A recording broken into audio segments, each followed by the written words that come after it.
my sons enjoyed sitting and talking to him and asking their dad questions about his youth and his teenage years. I was amazed at the time not only how much enjoyment that he got from this and they got from it, but also we've been together 38 years and I was surprised how much there was that I didn't know about my husband.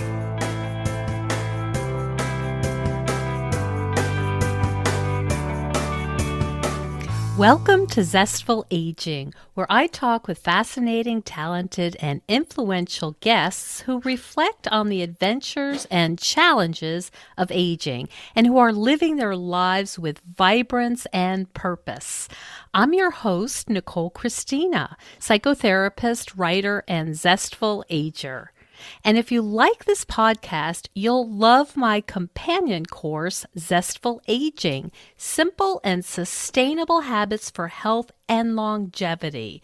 You'll have access to what I've learned from being a psychotherapist for 30 years and the latest research on what habits really matter and contribute to vibrant aging.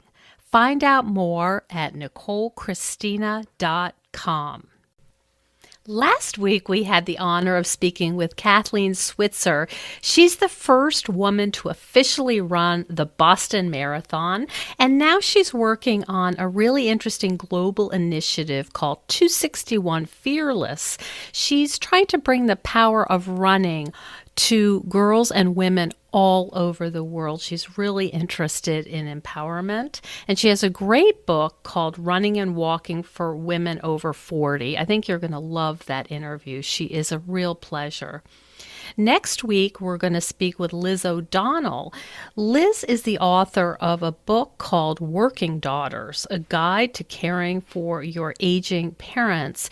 And you may have seen her work recently in the Atlantic Monthly. She also has a thriving online community.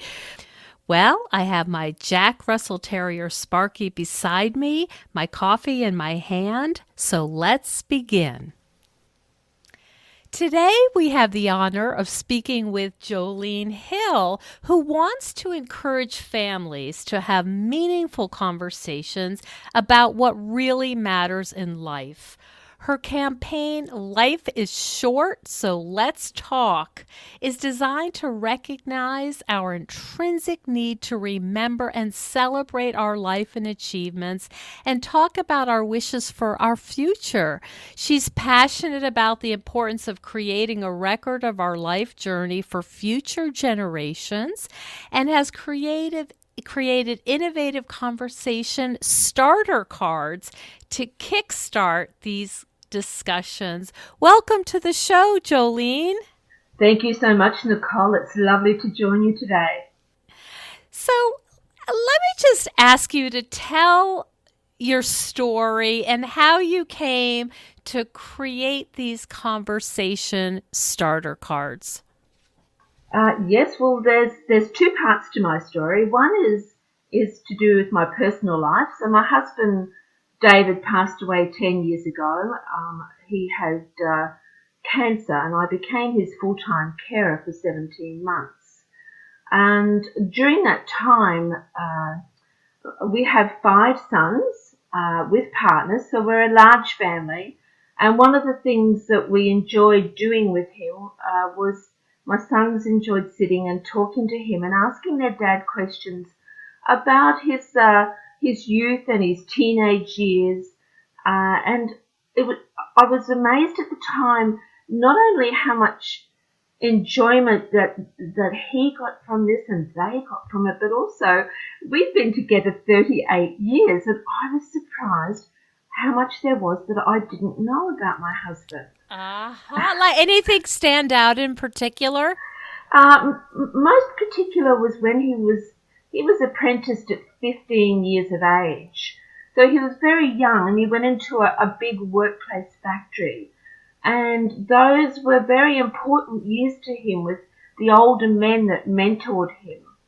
And I really didn't know anything about that. He had never spoken about it to me. So I came to understand that even though our loved ones, we think we know a lot about their life experiences, we often don't. And particularly his sons found it very interesting. He gained a lot, my husband, from passing on a lot of reaffirming his values to his sons and talking about the principles he'd lived by. And, that was extremely important to him. So I took that very much to heart. And the other part of my story is my career background is as a funeral director. So I also know from my professional career, quite often talking to families how much they don't know about their mum, dad, grandma or granddad's early life.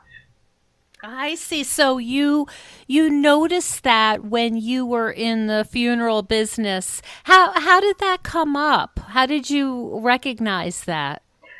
When, as a funeral director, we sit with families and we talk to them, and we have to have a lot of information to make register the death of the person who's passed away. And some of the questions are things like, what was your father's first job?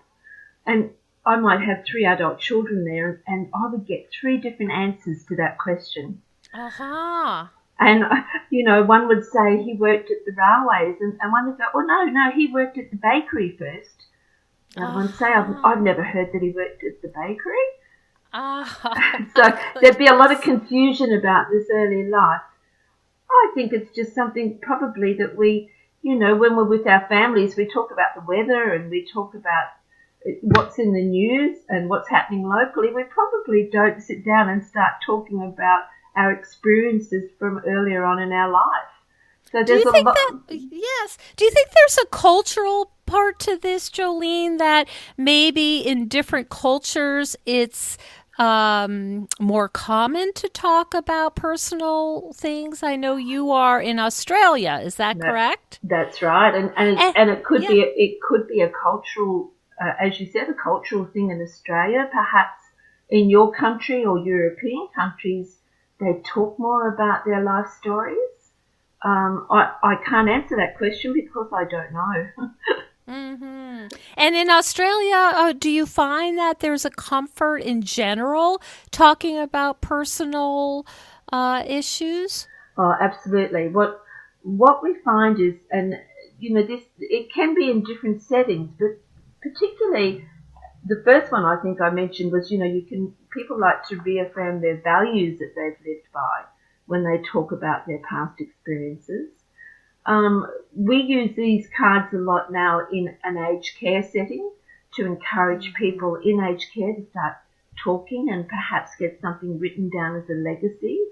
And quite often, we find that people can reconcile past issues, that they start to express their thoughts and feelings about.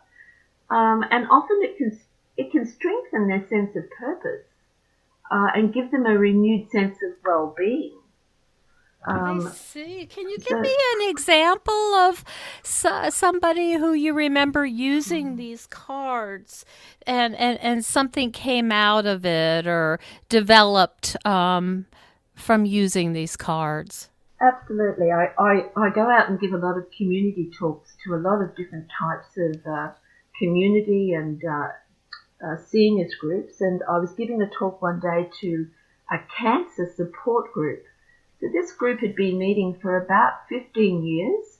Everyone in the group was either recovering or had recovered from cancer. When you're in a group, you often have people who talk a lot and people who talk very little and everybody in between. And I had a lady sitting quite near me who was very quiet.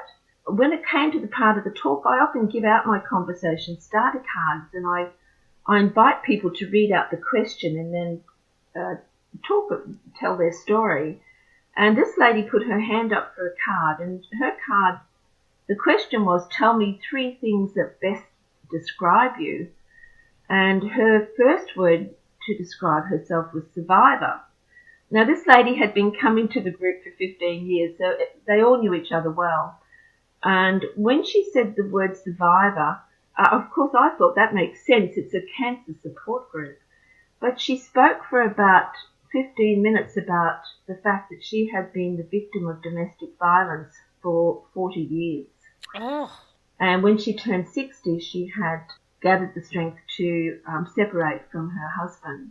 And she talked about how this had affected her life and her children. Now, while she was talking, I looked around the group and literally their mouths were hanging open. They've known this lady for 15 years and she had never mentioned this. I say the cards are a bit like a talking stick. Yes. In a meeting, you're handed the talking stick. Well, in this case, it's one of the conversation starter cards, and you're given permission to speak. And this lady felt she now had permission to talk about that, where she could never have brought it up before. So that's just one small example, but we sometimes get astonishing things happen with people talking about past experiences where they didn't feel they had permission to bring that up before in their family.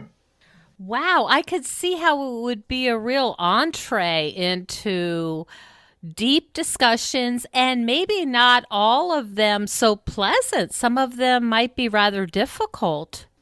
We do. When I talk into community groups, I mention that before we start talking, that, whilst we say it's lovely to talk about our life experiences, for some people that might not be as pleasant or as a happy thing as it is for other people. But certainly in a one-on-one setting, talking about some past issues can be a very cathartic experience for some people. Can you mention one of the cards said, how would you describe yourself? What are the three things? Could you tell our listeners what some of the other cards might say? Yes, there's 50 conversation starter cards, and they have questions. Writing something about your life story is not just about the chronological order or the facts and the figures. It's really, that certainly comes into it, but it's really about expressing your thoughts and feelings about the experiences that you've had in your life. So we tried to put questions there that would open up to stories, because that's what they are. They're conversation starters. So, questions like, what is the most adventurous thing that you have done in your life? Or what is the time you've laughed so hard that you've cried? Or, what is the best and the worst advice you've ever been given? All of these things can lead to fascinating stories that people come out with. One that comes to mind is, one of the good ones is, what is the best thing about your life at this time? So, sometimes when people are talking to a family member about that can bring up present issues that they've wanted to talk to them about. So all of the questions can lead to much deeper stories that people can express to their family and friends. And are you hoping, I know that one of your goals is to help people be clear about their wishes at the end of life. Is that accurate? That's exactly right. And once again, that's from personal experience with my husband. He and I had never had that conversation. And I can tell you it's a very difficult conversation to have when somebody is ill. It's much better to have that conversation early on when we're fit and healthy and clear-minded and can talk clearly about what we would like in our future healthcare to our family. So unfortunately, we hadn't done that, and it was very difficult towards the end of his life. It can cause a lot of unnecessary dysfunction in family members if this hasn't been discussed clearly by that person beforehand. And I think it's I'm sorry. I think it's fascinating that as a previous funeral director, you had not had that conversation. It just goes to show how easy it is to avoid this. It is, absolutely it is. My husband had what's called a slang term, white coat fever, in that he was diagnosed with cancer at 60 years of age, but it was the first time he had ever been to a doctor in his life. And so he had a strong resistance to anything to do with health, discussions about health or that type of thing. So that's how that came about. But it's very interesting statistics in that if you ask people, do they think that's a good idea to talk ahead of time about what they would want in their healthcare as they age and near the end of their life, you know, of course, 95% of people say yes. It's a great idea. Yeah, oh, wonderful. Have you done that? No, 14% have done that. So huge difference there in what people think is a good idea but actually doing it. And that's because it's a difficult conversation to have. Yeah, it's the extreme. You know, people will talk about awkward. It's the extreme in awkwardness. It is. And in actual fact, that's why I designed the story cards. Before I designed it, there's another set of conversation cards to encourage people to have that other conversation about what they want in their future. And I know from talking to people that work in this area, social workers and counsellors, that when people talk about their life story, and let's face it, we all like talking about ourselves, once they are experiencing that, it's a natural segue into talking about what we want in our future. So the two of them fit together perfectly. So that was my goal, was to encourage people to reflect on their life and get some of this written down as a legacy, but also have that natural flow of conversation to talk about what they want in their future as well with their family and friends. Hi, Zestful Agers.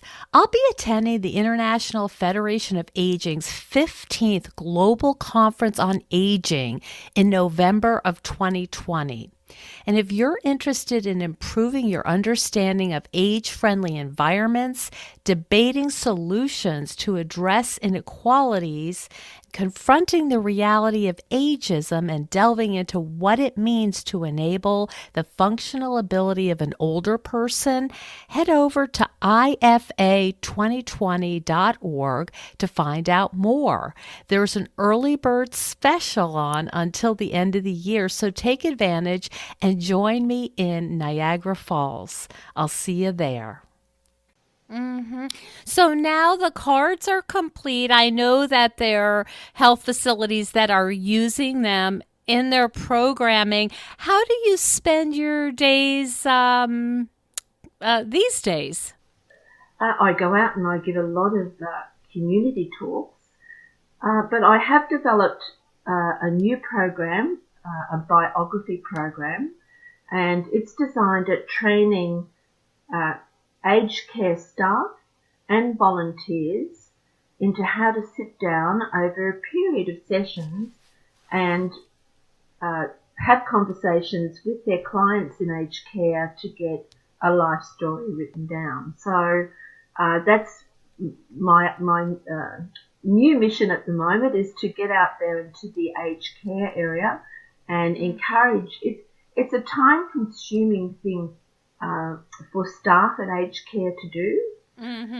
And more often than not here in Australia, they would look towards their volunteers that come into aged care to spend time as buddies with people in the aged care facility. So I've designed a program that's easy for them to follow on how best to go about conducting those conversations and getting a life story written down. My other project at the moment is we have done two prototypes. We've gone out to our local primary schools and we've arranged to have a morning where they invite seniors from the community to come into the school, and they use their upper grades in primary, which here would be 10 and 11-year-olds, and they get together at morning tea time for around about an hour to an hour and a half. And we have fun. We set up tables. We seat some of the seniors at a table together with some of the children. And we give out some of these cards and they take turns, intergenerational Oh, get together. They take turns asking each other questions. Now, when we did the first one, we knew the seniors would enjoy this. We weren't so sure about the children, but the children love it. It is oh an my absolute goodness. hit with It's both generations. it sounds like it really challenges some ageist notions that the children might have. Well, absolutely, and we have to remember that there are quite a lot of children now that don't have uh, seniors or grandparents or older aunts and uncles in their lives. So they're not exposed to having that older generation around them to talk about the Mhm. past.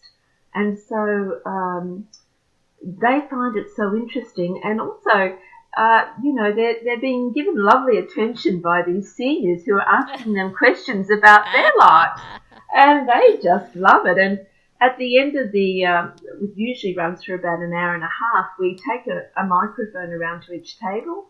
We ask, two of the children to stand up and tell us one or two things that they've learnt from the seniors at their table.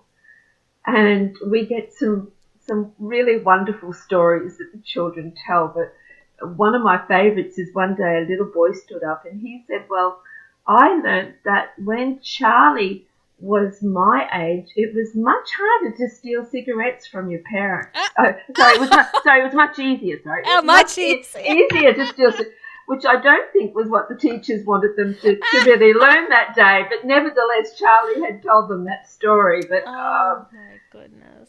just the the seniors talking about their childhood where they had no television and no computers and they're in country areas in Australia, so they rode a horse to school and the, Oh my the goodness.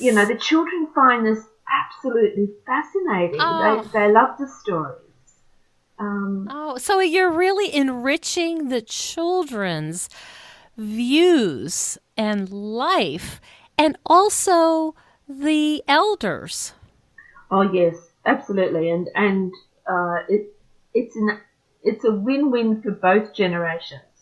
The seniors love, once again, that not all of them have young children in their lives. They might not live near their grandchildren.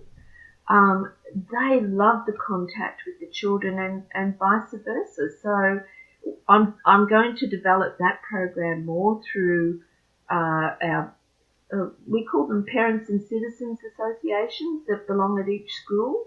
Um, Mhm. so we go through them and they organise the morning and put on some morning tea and which we have at the end of the session. So it was an idea that I had and I've only just started, but that's going to keep me very busy. I've named it talking about my generation. Ah, from the Who song. That's right, exactly. So Oh, love that. we'll have a website operating soon, and that's yes, that's certainly keeping me busy. But I also have speakers. I'm not the only one who goes out to community talks. I have speakers all over Australia and New Zealand. Um, they are mostly funeral celebrants. So they're people. You would call them funeral celebrants in your country, I believe. Do you? So I that don't think so. Let me no. let me try to think what that would be called. Tell me a little bit more. So if people are having a funeral service, but it's not going to be in a church, it's going to be at a different location, they would have a celebrant conduct that. We have marriage celebrants that conduct Oh, marriages. I see. Then we have funeral celebrants that would conduct a funeral service or a memorial service rather than somebody from the clergy. I think we would call that an official. Just an official, okay? Yeah, like something like a some kind of memorial service official. I'm just making that up, but I'm not familiar with the term that you used. So it's just somebody. It sounds like to lend some officiality to a service that might be in the woods or on the beach or That's right. something like that. Okay. Exactly. So these they're very good at public speaking, and most of them are very community minded, Mm-hmm.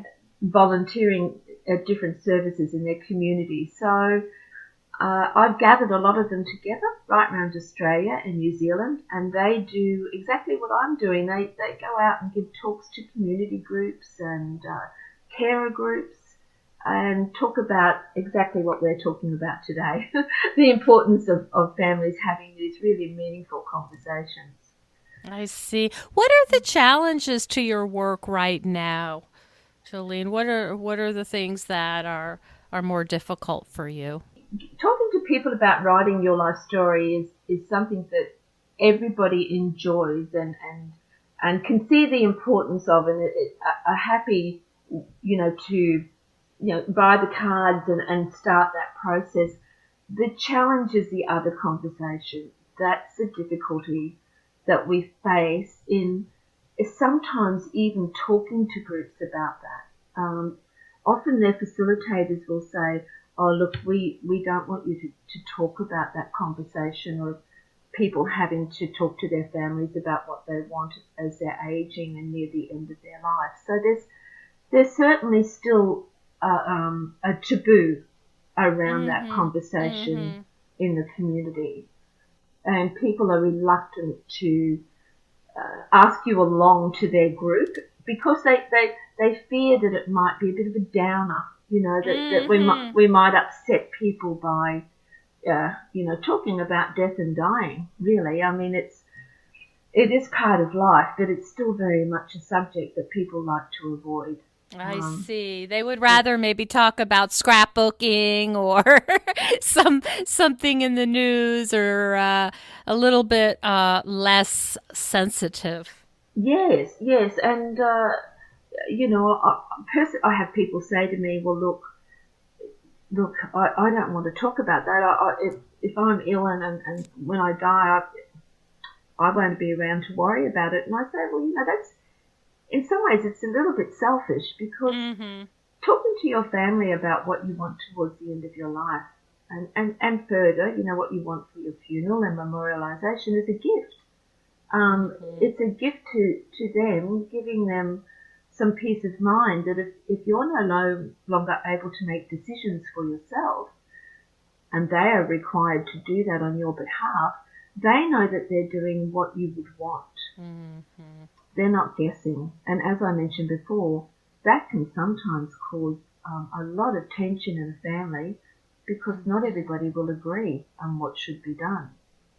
Um, Right, right. so that's probably our challenge, Mm-hmm. is to get people to take this seriously and have that conversation. And people, seniors will say to me, we've tried to do this with our adult children, and they say, oh no, mum and dad, we don't want to talk about that. You're going to be here for Oh, such a long time. I Yes, we'll see. leave it. Or young people say to me, I'd love to ask mum and dad, but I just don't know how to bring the subject up. I don't want to upset them or hurt their feelings. So I don't know I how to see. start the conversation.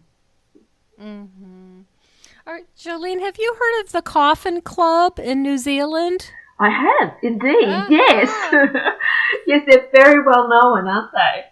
They are. I actually did an interview with Katie many, many months ago, and I hope my listeners, if they didn't get to hear that interview, the Coffin Club has a beautiful, professionally done music video.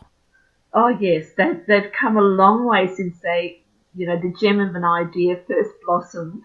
Uh huh. They've certainly advanced that, and they're doing a wonderful job, I think. The more that we have that out there, the more it becomes part of the general conversation. And it's interesting when we go out to talk to groups, once we break through that first few minutes of what we're going to talk about, um, people will open up. It's just like they're frightened to make that initial start in the conversation, but Uh huh. once they get comfortable, they've got plenty they want to tell you about what they want in their future and what they do and don't want with their healthcare. So you have to just break through, and then it's easier after that initial push. Most of the time, yes, yes. I think because, as we age, we all have these thoughts about what we would want in our healthcare. We see things on the news, we have friends, we hear stories, and we even if we don't realise it, we have decided what we would like in our future. The problem is we don't express it to anybody else. We keep it to ourselves. Right, right. Wow, it sounds like you're doing such good work. Do you remember when you first had the idea that, hey, I can put these on cards and get these published? Do you remember when that inspiration hit you? I do actually. I had the idea that I wanted to. I initially built a website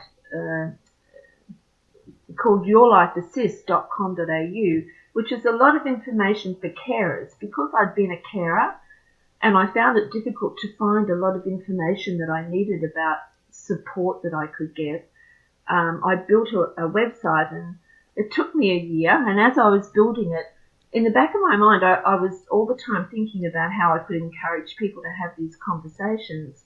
And I was just out at a dinner with friends, and they suggested, that we have some board games to play, and they were giving people a choice which one. And I noticed one of them was a set of conversation starter cards, which were really conversation starter cards for people who hadn't met before, and they were just, funny cards to use at a dinner party. And I thought, what a great idea. What a great idea. What if I designed cards to get people to have these other conversations about their life story and about their healthcare?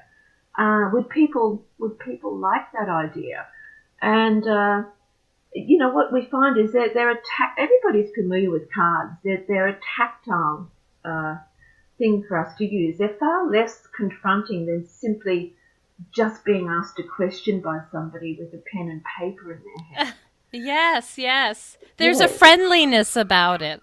absolutely. And I just thought, well, maybe cards would encourage people to have this conversation. And the good thing about cards is, I have a lot of young people say to me, they see what we're doing, they go, well, this is wonderful. Are you going to design an app for this? Oh my And I goodness. go, no.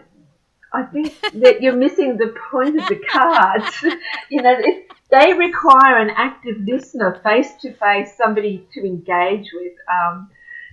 This is not something that we can do with an Not for Siri. app. No. That's So very funny. It's not about gathering data. It's about no, having a conversation. that's exactly right. Yes, yes. Oh my So gosh, that's wonderful. So, a lot of your life experience, professional and personal, really led you to kind of be in this mind space of getting this inspiration that this would have helped me perhaps, and I know that it would have helped some of the people when I was a practicing funeral director. It sounds like it kind of all came together. that's exactly right. And I'm now at retiring age, and I'm not a person that can go very long without some sort of project. And this is my retirement career now. Mm-hmm. I'm a people person. I love being out in the community, and if I can be out in the community and do encourage, just a few people to get their life story written down. It doesn't have to be war and peace. They can Ah! use our cards and they can make it just a lovely little short story with photos, but get something there for future generations. And if I can encourage people to have that conversation about their future healthcare, I'm one very happy lady.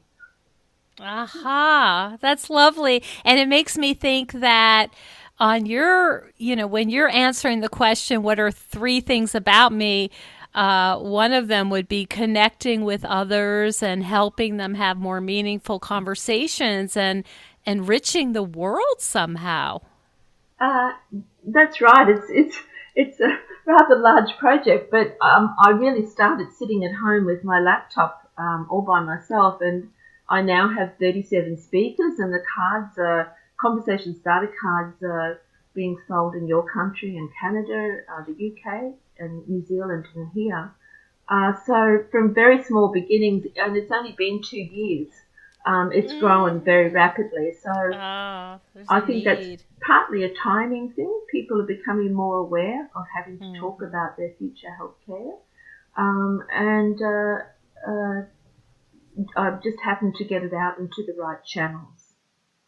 Oh, look, I'll tell you a very short story. I often start working very early in the morning, and my mail came very early one morning, and there was a very official letter, and it was an invitation for me to have afternoon tea with the governor, our Governor General here in Queensland. And I had to laugh to myself. I thought, 2 years down the track, who would think that because of the work I'm doing, I would receive an invitation to Government House? So it's interesting how some, you think you just have a small idea, but who's going to listen to you? It's interesting sometimes where that small idea can take you. I have had that experience myself. So that is wonderful. So where can people find these cards? Can you give some websites and some connect details so people can start using these cards for themselves? Yes, certainly. They can purchase the cards, and they come with a companion booklet that they can record their stories and that in, and they can purchase them from the website, which is called yourlifetalks.com. Okay.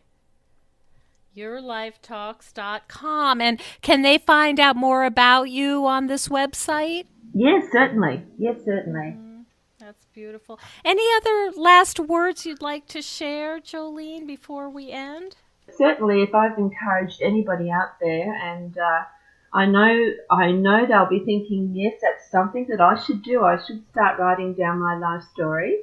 I can empathise. I know it's a difficult thing to do, but the fun thing to do is to get the cards and use them with your family, and you will be very surprised how much fun it is for a start. And secondly, how surprised they will be when you start answering some of those questions on the cards with things that they've never heard you talk about before. Never heard. No. They've never heard. Now, somebody I spoke with who does similar kinds of work suggested that, at least for the U.S., this would be a fun thing to bring to Thanksgiving.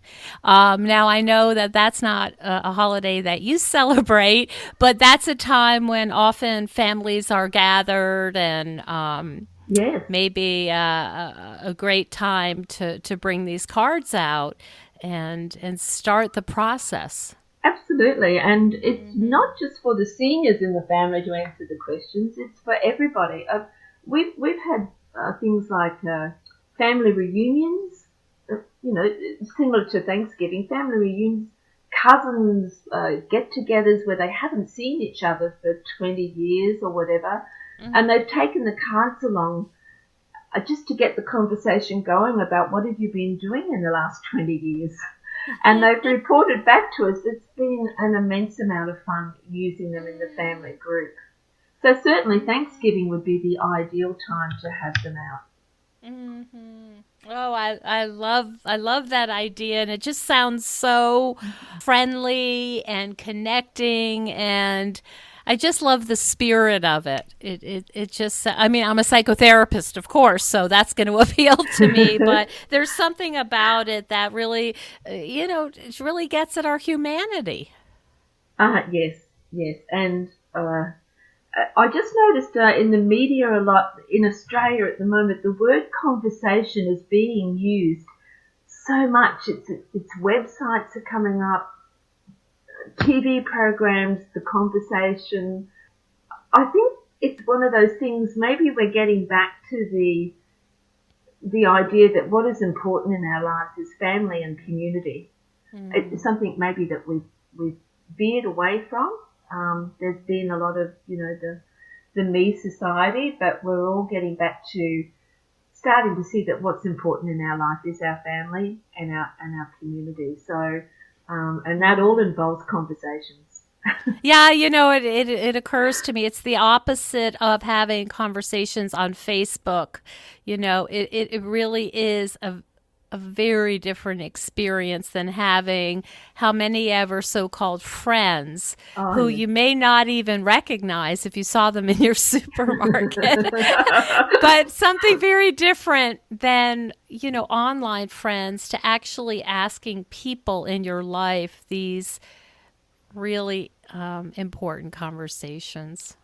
Absolutely. Yeah, these conversations. That's wonderful. Jolene, thank you so much for joining us and thank you for figuring out the time change with me. I think the audience is going to love hearing about these cards, and I will put your website in the notes so that they can find you. Lovely. I've thoroughly enjoyed chatting with you, Nicole. Thank you so much for joining us on Zestful Aging. If you like the podcast, please share it with some of your friends.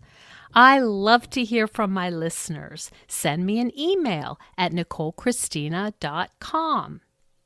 In this phase of our lives, we're more aware that our time is precious, and we certainly don't want to waste it taking care of stuff that we no longer need, left over from a life that we are no longer living.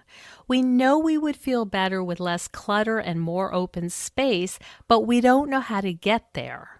If this sounds familiar, I'd love you to check out the online course I've developed with professional organizer and designer Carrie Luderin. This course is different than others you may have tried because we give you clear steps to deal with the clutter and tools to help you face the overwhelm and feelings that come up when you're going through your clutter. It's practical and realistic, and the lessons are short and punchy and very manageable, but it has the power to change your life. We all deserve to live in a peaceful home without the chaos of too much stuff. Find out more at NicoleChristina.com. Next week, we're going to speak with Liz O'Donnell. Liz is the author of a book called Working Daughters, a guide to caring for your aging parents. And you may have seen her work recently in the Atlantic Monthly. She also has a thriving online community. Liz talks about how difficult it is to hold down a job while raising your family and caring for an elderly parent or relative. And I think that will resonate with most of us. She's gotten a lot of accolades for her work. See you then.